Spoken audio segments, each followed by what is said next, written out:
안녕하십니까.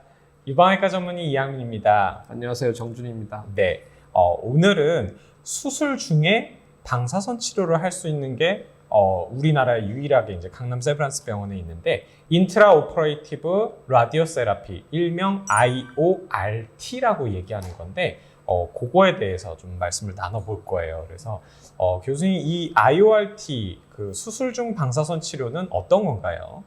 우리가 유방 수술이 과거에는 뭐 유방암이라고 하면 크기나 위치나 개수에 관계없이 그냥 유방 다 제거하는 게 유방암 수술이었는데 네. 최근에는 유방을 가능한 한 보존할 수 있으면 보존하는 보존 수술을 더 많이 하고 있습니다.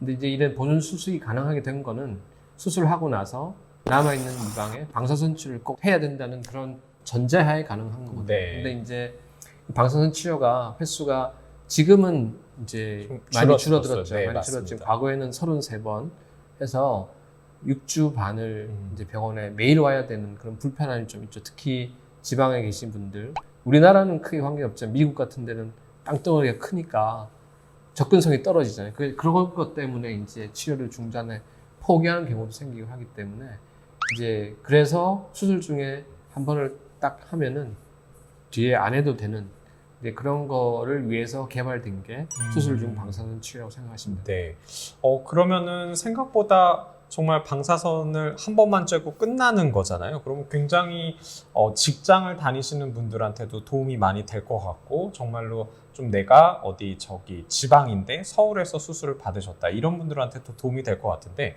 그럼 방사선 치료는 그거 한 번이면은 끝나는 건가요? 근데 이제 모든 환자에서 다 그렇게 할 수 있는 건 아니고요.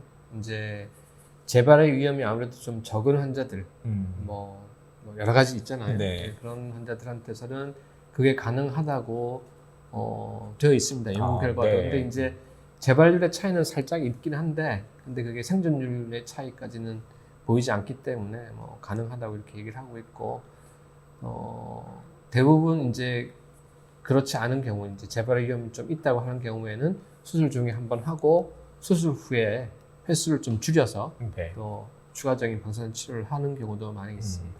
그러면은 어찌됐든 재발의 위험성이 좀 있는 분들도 수술 중 방사선 치료를 하고 그 이후에 추가적인 방사선 치료를 한다 하더라도 횟수가 줄어든다는 네, 말씀이시죠? 네. 네. 그러면은 저희야 뭐 재발 위험이 높고 낮은 게 어떤 건지 알지만 여러분들은 또 궁금하실 거예요. 그러면 내 경우가 재발이 높은 경우인가? 낮은 경우인가? 이렇게 궁금하실 수 있는데, 한번 그러면은 수술 후에 재발 가능성이 높은 분들은 어떤 분들이 그런지. 이제 유방암이 조직학적으로 크게 두 가지로 나눌 수 있어요. 유관에서 생긴 암, 그다음에 소엽에서 생긴 암. 그래서 소엽에서 생긴 암의 특징이, 치료는 다 비슷한데 특징이 다발성으로 생기는 경우가 간혹 있습니다. 네. 종종 있어서 이제 그런 경우라든지, 그다음에 절제연에 그래서 정상 조직을 좀 포함해서 절제를 하게 되는데 그게 좀 너무 가깝다든지 1mm 이내라든지, 네. 그다음에 암 주위에 그 유관 안에 이제 그 석회나 이런 것처럼 이렇게 암 이제 조기암 부분이 좀 넓게 펴져 있는 경우들이 있어요. 그런 경우라든지, 그런 경우에는 이제 좀 재발의 위험이 좀 있다고. 네. 그러니까 재발이란 게 뭐 다른 장기 재발이 아니라 남아있는 유방에서 네. 또 생길 확률이 더 많기 때문에. 국소 재발 말씀하신 거죠? 거죠. 네. 그래서 그런 경우에는 추가적으로 좀 하는 걸로 돼 있습니다. 네. 그러면은 크기도 중요할까요, 교수님? 크기는 이제 그게 어플리케이트라고 해서 방사선을 쪼이는 기구가 있어요. 기구가. 네. 그 크기 사이즈가 제일 큰 게 5cm입니다. 5cm.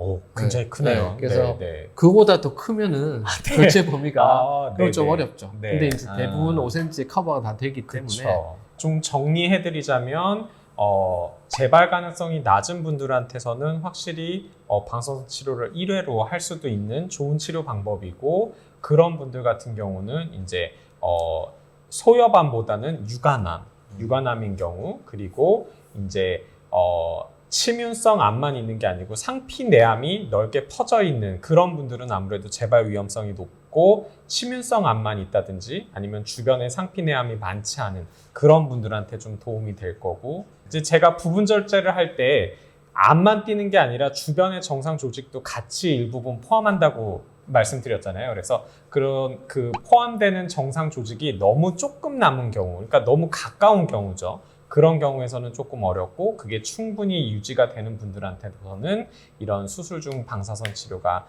가능하다. 그렇게 이해하시면 될 것 같습니다. 여러분들께 많은 도움이 됐길 바라면서 오늘 영상 마치도록 하겠습니다. 교수님 감사합니다. 네, 감사합니다.